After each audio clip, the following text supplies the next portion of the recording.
Next item, the FDIC insurance account, which is actually part of the trust, and is over all the American banking system, was transferred to the Pentagon management for now.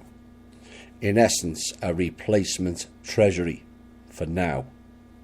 As the treasury is being manipulated by Mnuchin and the deep state goons plus the Chinese elders, and the reason for this is due to the FDIC was being used to transfer funds to Hong Kong again at the request of the dragon groups and the fake Chinese elders to facilitate their fake RV.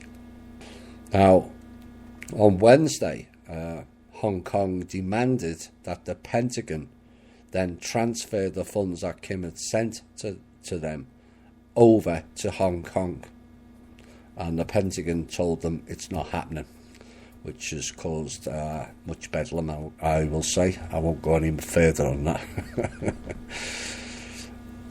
Now, other transfers of a more public variety have stayed on hold in banks since last Thursday.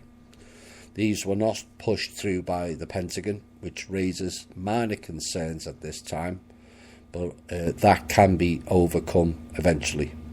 Next intel item. The issues in Venezuela now with certain military running people over are to do with Russian mercenaries sent via Cuba that are operating on behalf of the Red Dragon Group, not to be confused with the fake Red Dragon ambassador.